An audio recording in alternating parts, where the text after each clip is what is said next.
So, magandang umaga mga bata. Magandang umaga, Ma'am Grace. Okay, magpupuan ng mahal. Thank you, Ma'am. So, ang aming aralin ngayon ay araling panlipunan. So, bago tayo magsimula, ulitin muna natin ang tayo na. 1, 2, 3, go! Tayo na ay mag-aral, mag-aral, mag-aral. Tayo na ay mag-aral sa araling panlipunan. Tayo na ay matuto, matuto, matuto. Tayo na ay matuto sa araling panlipunan. Okay, so ang ating aralin ay balangkas at estruktura ng pambansang pamahalaan. So, sa ating aralin, nasusuri ang balangkas o estruktura ng pamahalaan ng Pilipinas ayon sa antas ng pambansang pamahalaan. So, natatala kayo kapangyarihan at tagusangan ng pamahalaan. Meron tayong ehekutibo, legislatura at koordinatura at aktibong nakikisa sa pangkanang gawain. So, bago tayo magsimula, ano ang dapat gawin sa pakikinig kay Ma'am? Anong unang dapat gawin? Okay, anong unang dapat gawin, Rabina? Umupo ng maayos. Ipakita nga sa akin. Paano ba yung pag-upo ng maayos? Nakalapat ang mga likod.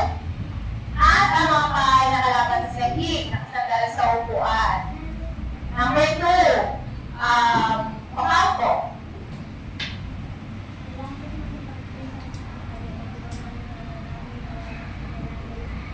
Okay. So, kapag nagsasalita si Ma'am, sa akin lang nakatingin na huwag po ano-ano ang kinukupot sa likuran, sa gilid, at sa katabi. Number 3, Roman. Okay, habang nakikinig at may gustong sabihin, anong gagawin? Itataas ang kamay kung may sasabihin. At ang huli, makinig, mag-focus at matuto. So, bago tayo magsimula, tayo ay mag-babay. Kuhanin namin yung notebook sa 8. Lagyan ng bilang 1 hanggang 5. Dali. Lagyan ng date ngayon, Pebrero 15, February 15. Number 1, isulat ang salitang pamahalaan. Pamahalaan.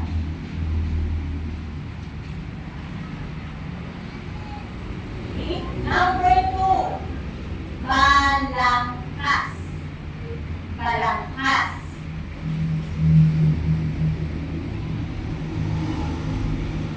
Number 3, kapangyarihan. Namumuno.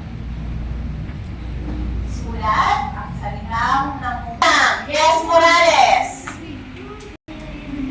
Basahin mo yan, anak. Pamahalaan. Okay. Checkaan ang notebook ng kaklase. Ang number 2 ay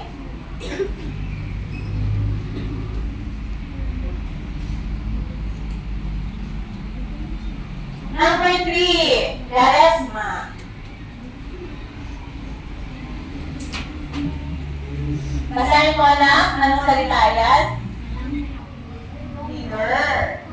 Bongbong Marcos. Okay, doon yung sa pamahalaan. At ang organisasyon, yung organisasyon ng mga bata, yung kagano SPG, example nila organisasyon. It's organisasyon. Grupo. Okay. Pag sinabi ng organisasyon, grupo. Okay, next. Paano kayo na yung magpapalitaan? Pag pinasign ko kahapon, na kayo ay maghanda ng balita. Sinong naghanda ng balita? Sino? Wala? Sorry. Sige na, tingnan natin kung anong hinihanda ng balita. Sige, basahin mo. Lakas na.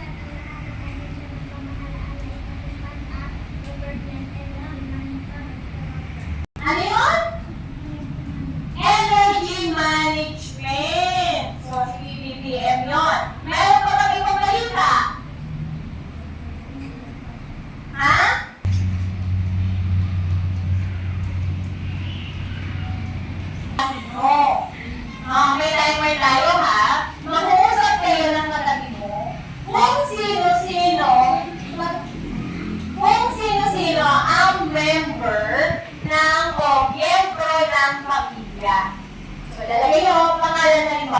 Maglakad. Nakakaawa si nanay. Ano pa? Magdalaga ng anak. Si nanay.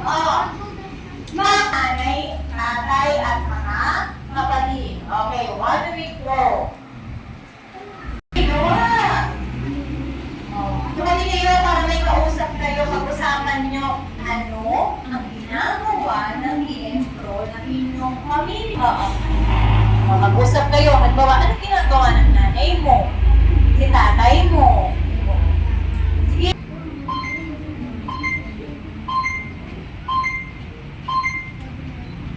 Kung ano ang kanyang tungkulin.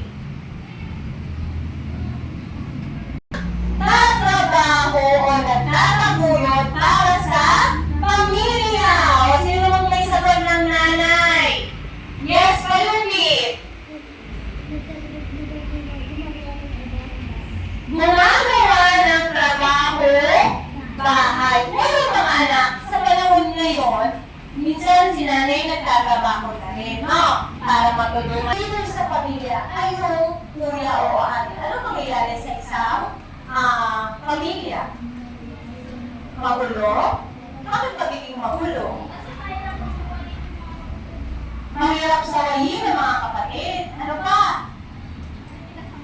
Matitigas ang ulo. Ano pa kaya ang magiging problema? Kasi sa pagiging magulo, mahirap sawayin. Ano pa? Hindi marunong magluto si ate at si kuya. O ano pa? Ibig sabihin, kapag ang mas nakababata ang nagiging leader, anong mangyayari? Wala silang alam. Sabi walang alam. So wala silang karanasan para panahalaan ang isang pamilya. No? Kaya sino dapat ang mag-lead? Natingin nyo? Yes. So dapat talaga ang nanay at tatay ang namamahalan sa pangkanang gawain ay anong gagawin? Gonzales? Ha? Pag tayo ay nag-activity na yes naman, magsalita ng mahinahon. Ibig sabihin, walang sisigaw kapag nasa labas kasi makakaabala tayo. Next, tayo. Okay, basahin at unawain mabuti ang panugo. Jenna. Susunod, para bigyan kayo ng marka doon sa gagawin yung output. So, 10 kapag natalakay at tama lahat ng sagot. Siya naman kapag natalakay. So, ito yung gagawin. So, ito yung group 1. Pagkatapos mag-o, ipopost dito ha. Ito yung pagdidikit-dikitin nyo yung puzzle. Kahit dito na lang pala kayo group 1. Group 2, dito na lang. Group 3, dito, kayo doon sa likod. Group 4, dito na lang kayo. Magkasama na kayo. Okay, so 10 minuto.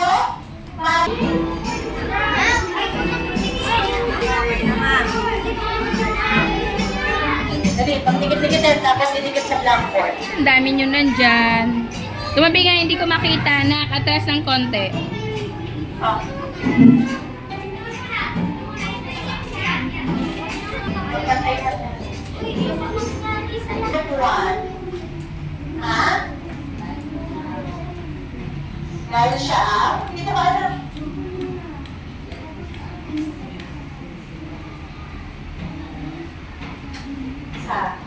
Dahil siya yung pinaka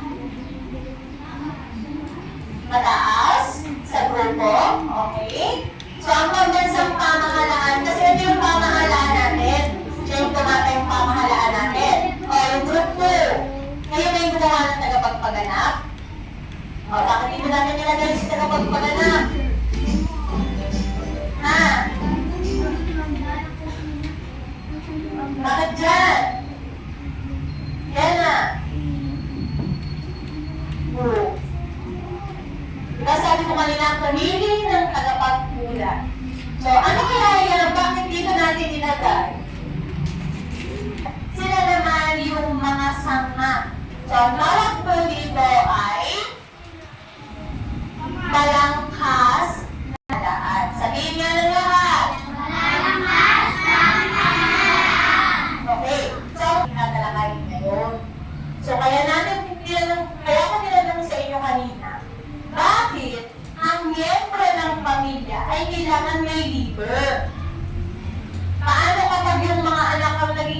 sabi niyo magulo. So, ang pambansang pamahalaan ay binubuo ng tatlong sangay. Meron siyang tatlong sanga na sila ang nagtutulong para ang pamahalaan ay maging ano kaya, magulo? Maging maayos. So, kaya sila magkakatapat. Di ba yun ay gusto magkakalipitin nyo? Kasi kanina ito nasa baba. Magkakatapat sila. Ibig sabihin, pare-pareho ang kanilang kapangyarihan. Kaya sila magkakatapat. Ma'am. Yan. So, meron tayong tagapagpaganap. Sabihin nga, sangay na tagapagpaganap. Sangay na tagapagbatas. Sangay na tagahukom. Okay. So, dito sa pamahalaan natin, yan yung tinatawag na balangkas. Sila yung mga nasa likod ng pamahalaan para maging maayos ang pamamalakad sa Pilipinas. Okay po? Now, dito sa ating mga sangay, syempre, may mga taong namumuno dyan. So, kaya tatalakayin natin, dito sa tagapagpaganap, ang Pangulo ang namumuno. So, kilala na ba ang Pangulo ng Pilipinas? Okay, sige nga, kaya sino ba ang Pangulo ng Pilipinas? Very good. Si Ferdinand Marcos Jr. Okay, or ano nga yung mas kilalang tawag sa kanya? Totoo. Okay, si BBM ang namumuno dyan. No, ang kasama niya ay ang pangalawang Pangulo. Sino ang pangalawang Pangulo ng bansa? Okay, si Vice President ang mga ahensya na pinamamahalaan ng mga gabinete na ito. So, example din, Department of Education, Department of Health, dito yan sa mga gabinete. Okay po? So, ang Pangulo, siya yung leader ng sandatahang lakas. So, kapag may mga labanan, gera, si Pangulo ang nag-lead. At si pangalawang Pangulo ang kanyang kagulo. Kapag namatay ang Pangulo, sino kaya magiging Pangulo? Ang pangalawang Pangulo. So siya sa salitang tagapagbatas, ano ang ginagawa niya? Yes, Rio? Ha? Nagbabatas? Oh, yes, Sean. Ayun! Tagapagbatas ang gumagawa ng batas. Kung sila ang gumagawa ng batas, syempre, sila din ang nag-i-approve ng batas. Pwede nila, sila ang nag-a-approve at tinatawag na mataas na kapulungan o Senado. Basahin na lahat. Sila yung mga nagtutulong-tulong para gumawa ng batas. At meron din isa pa, wala na hati sa dalawang sangay, ang sangay na tagapagbatas. Ang una ay ang mataas na kapulungan. Ito lang senador ang nandun. Eto na ha, tingnan niyo mabuti. Sa tagapagpaganap, ang mga taong nandun ay Pangulo, pangalawang Pangulo at gabinete. Sa tagapagbatas naman, nahati siya sa dalawa, ang mataas na kapulungan o ang Senado, ang ikalawa ay ang mababang kapulungan. Yun ay binubuo ng Kongreso. Okay. Now, meron na tayong tagapagbatas, may batas na. Sino tagapagpaganap? Yung batas na ginawa nila ay, ito na, sasabihin na Pangulo, ito, na-aprobahan na ang batas na ito at dapat sundin, gaganap na. Pinatupad mulo. Kapag lumabag sa batas, kung sino man ang